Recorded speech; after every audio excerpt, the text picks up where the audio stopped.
জেলার যে বন্যা এবং বন্যা পরিস্থিতি এবং ত্রাণ কার্যক্রম নিয়ে কাজ করছেন ফেনীর র্যাবের কোম্পানি কমান্ডার সাদিকুল ইসলাম। আমরা ওনার সাথে একটু কথা বলতে চাই এবং এখানে কাজ করতে যে আসলে কতটুকু কঠিন কিংবা কি সমস্যার সম্মুখীন তারা হচ্ছেন সেটা জানতে চাই। প্রথম ধাপে যে সমস্যা ছিল আমাদের ক্যাম্প যেহেতু হাইওয়ের পাশে একেবারে, তো আমাদের ক্যাম্প পার হয়ে চট্টগ্রামের দিকে যাইতে লালফুলের আগ থেকে মোটামুটি রাস্তা বন্ধ হয়ে গেছিল। যার ফলে আমাদের ক্যাম্পের সামনে হাজার হাজার লোক, হাজার হাজার গাড়ি আটকা পড়ে।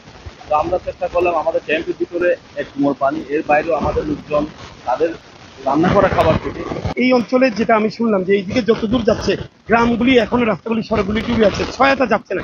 এই ব্যাপারটা আপনি একটু তুলে ধরবেন এবং আসলে এখানকার জন্য এখন কি প্রয়োজন, আপনারা তো করছেন, আরো যদি মানুষ করতে চায়। না, আপনি দেখছেন এখানে ফেনীতে বিশেষ করে সারা বাংলাদেশের লোকজন কিন্তু ত্রাণ নিয়ে আসছে, ত্রাণের অভাব নাই। এখন মেইনলি হচ্ছে দূরবর্তী যারা আছে তাদের কাছে ত্রাণ পৌঁছানোর জন্য যারা স্থানীয় লোক আছে তাদেরকে অবশ্যই সহায়তা করতে হবে। কারণ হচ্ছে মনে করেন ঢাকা থেকে কেউ আসলো, উনি ফেনীর অবস্থা জানবে না, কিন্তু আমরা জানি। আমরা যেহেতু লোকাল প্রশাসন হিসেবে কাজ করছি আমরা জানি, কিন্তু দূর দূরান্তে যারা আছে তাদেরকে অবশ্যই ফেনীবাসী যারা ত্রাণ নিচ্ছে বা লোকাল যারা আছে তাদেরকে অবশ্যই সহায়তা করতে হবে, যাদের ত্রাণটা মুষ্টিমে কয়েকজনের হাতে না পৌঁছায়, সবাই যাতে সমবন্টন ভাবে পৌঁছান।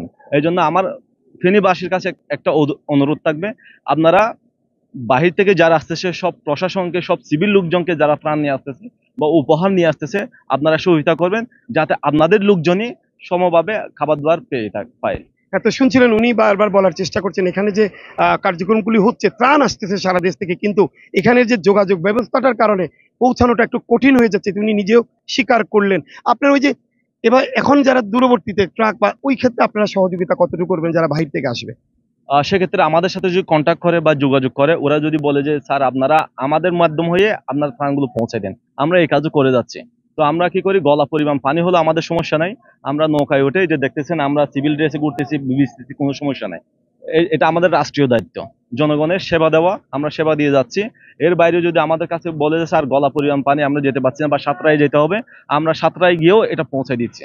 তো কেউ যদি আমাদের কাছে বাহির থেকে এসে সহযোগিতা চায়, আমরা সেই সহযোগিতা দিয়ে যাচ্ছি। আর কেউ যদি বলে যে স্যার অমুক জায়গায় এই সমস্যা হচ্ছে অ্যাডমিনিস্ট্রেটিভ কারণে, আমরা লোকাল এই জেলা প্রশাসক বা পুলিশ সুপারের সাথে বা সেনাবাহিনীর সাথে কথা বলে এই সমস্যার সমাধান করার চেষ্টা করতেছি। আপনারা শুনছিলেন ওনারা আমাদের যে ফেনীর যে র্যাব যে র্যাব আছেন, র্যাবের কোম্পানি কমান্ডার সহ ওনারা সহযোগিতা করছেন, একই সাথে মানুষজনের সহযোগিতা করছেন। কিন্তু খুবই ইম্পর্টেন্ট কথা বলেছেন, সমন্বয় করে আসার জন্য এবং প্রত্যন্ত অঞ্চলে যাওয়ার জন্য আমাদের যে ফেনীর র্যাব আছেন তারা সর্বোত্তম সহায়তা করবেন। তো এই ছিল আমার কাছে বন্যা পরিস্থিতির সর্বশেষ খবর।